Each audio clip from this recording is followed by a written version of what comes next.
Should we be worried about the Cal Golden Bears? Let's talk about the game. There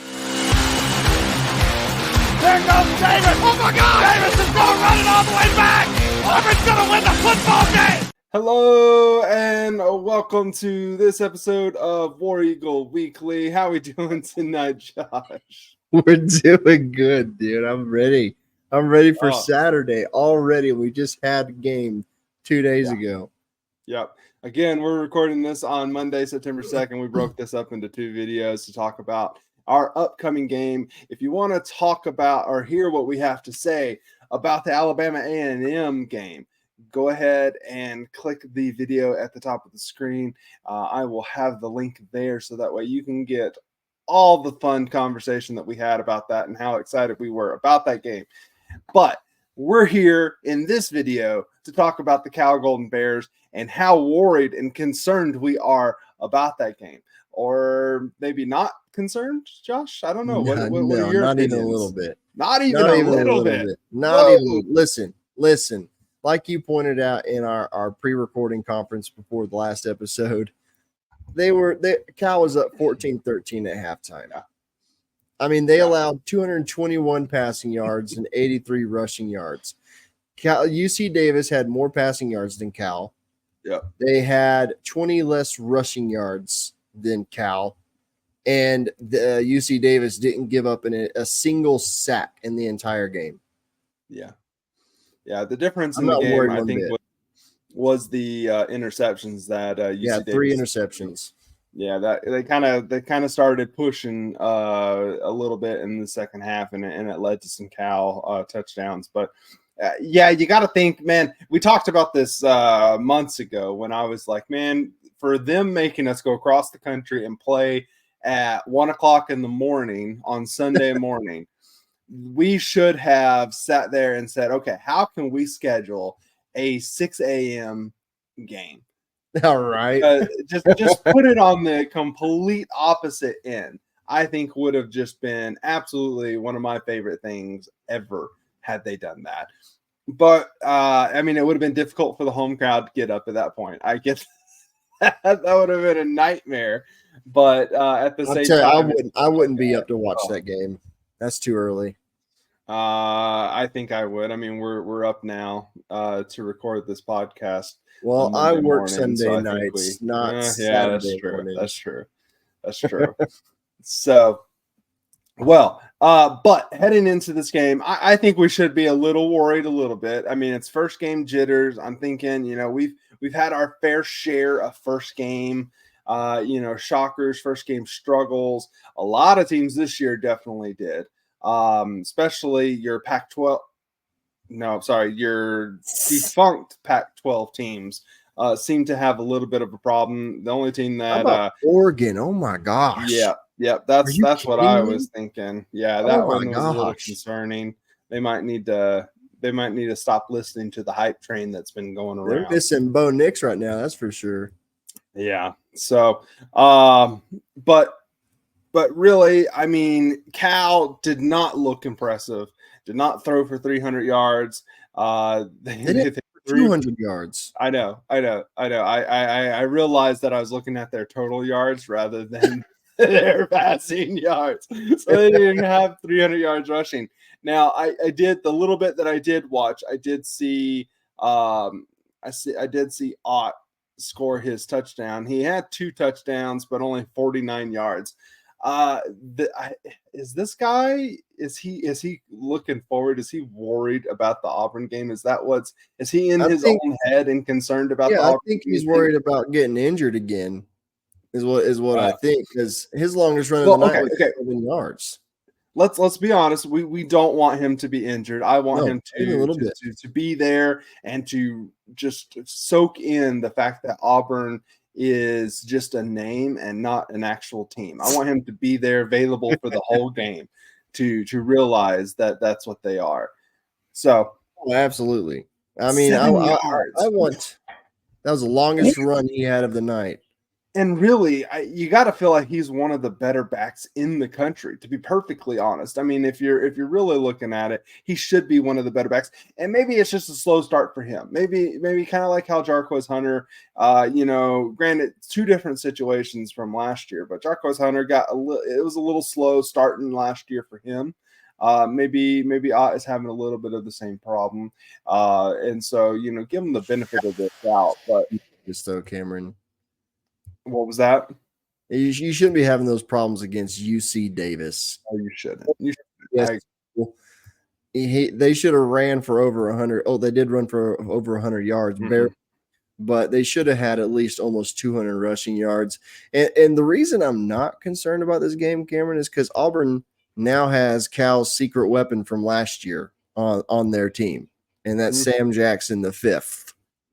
Yeah, and speaking of Sam Jackson, the fact that he converted to a wide receiver, I think that's a big deal with Cal. We talked about it in our preseason game preview about how Cal lost pretty much all of their wide receiver production. They have this one white kid that's coming back, but is he going to be able to do anything? Yeah, I mean, it doesn't look like any of their receivers are going to be able to do anything. Not a single one of their receivers had over 47 rushing yards. Cameron, could you imagine having a receiver on your team against the FCS team not getting over 47 receiving yards? Okay, Josh, I am an Auburn fan. I have seen that season every year up to this point. Every year. We're talking about 2024 right now. Mighty. Shut up. Shut up. We're talking about 2024 now that we have Shut up. For and a great wide receiver. That is the craziest, most Alabama thing I think I've ever heard. Whatever, dude. I'm barning hard right now, and I don't even care. You are. I'm not hiding it. I'm not. I'm so excited for this season, dude. I'm so excited. Now to Ott's defense, I actually do see that he's the 3rd leading receiver in their wide receivers. So he actually did have. I guess he had 80 yards receiving as well. Total. Yeah. So I mean, you can only do with what they give you. The fact that he had only 14 carries, if I'm that coaching staff, that should be your problem number 1 right there. You probably need to give him more carries. But that's beside the point. So they're coming into Jordan Hare. They are. You almost made a mistake. I did. And it's funny. We were talking about that. I'm pretty sure I heard the commentator really look at his phonetic spelling whenever he was saying welcoming everybody to Jordan Hare. He was like, "Welcome to Jordan Hare Stadium," and then started really going. Well, that was the first time. That was the first and only time he said Jordan Hare, because the rest of the night he was saying Jordan Hare. Yeah, no, he definitely wanted to make sure that he looked at the phonetic spelling of the stadium. But Cal's coming into town. All the Auburn fans are going to be excited for this game. It's a sold out crowd. We're all super stoked, especially after what we saw against Alabama and A&M, where we put up 73 points. I cannot remember what our score prediction was. I should have wrote these down and had this in the episode notes, but I think it's safe to say we should do better leading up to this game. In this game. We should be in a better situation. We should be able to score more points than what we were thinking. We both did predict that Auburn was going to win the game. But at the same time, it is one of those things to where that first week, Cal could be just it could have been that they were looking forward to it. We got our score 30-17 for you, and I got 34-17. That might be a little bit, offensively, they might be in a little bit more trouble because our defense looked really good and looked like they wanted to make a statement. And DJ Durkin, first off, I absolutely love DJ Durkin being on the sideline. It has been a long time since we've had a defensive coordinator on the sideline.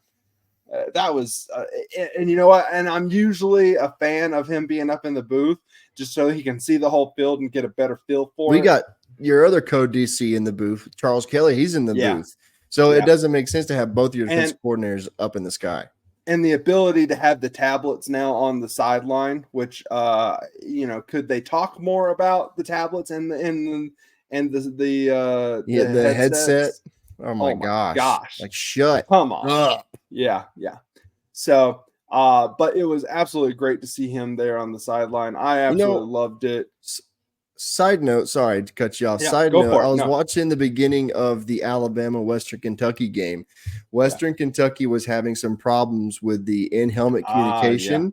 So if one team does not have the ability, they take the ability away from the other team. Sure, yeah. I thought that was actually a really cool detail that they added into that rule.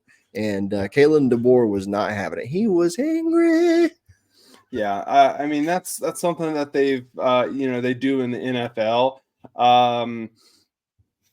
While teams get used to it, I'm sure we'll have that problem a few times throughout the year, and hopefully teams better prepare for it. To be perfectly honest with you, we don't want to get our caught with our pants down like DeBoer probably was. He probably wasn't expecting that, but at the same time, this should be a fun game. I'm looking forward to it. I don't know if we have a time frame for it yet. I think we do actually. It is an early game. I believe it's our time. So 2:30. 2:30. Okay, so it is a normal time game, so it shouldn't be too bad for the Auburn faithful. And hey, it's important that we win these 5 games at home because man, the schedule gets a lot tougher after that for sure. Outside of the Vandy game, which let's not even get into that yet. But I'm going to be little bit of a spoiler alert. Virginia Tech just sucks. Well, that's what it comes down to. There's a lot of people talking about how they are going to be in contention for the ACC this year before that game. I think Pavia is going to have this team better than what they're expecting. There's a lot of continuity between the starting quarterback and the offensive coordinator, even though they weren't on this team. Same head coach you had at New Mexico State? It is the offensive coordinator. Yeah. So I think Vandy's going to surprise some people. This might be one of those years where Vandy actually wins 4 or 5 games than Florida. Yeah. And on that shocking bombshell, War Eagle, Josh. War Eagle.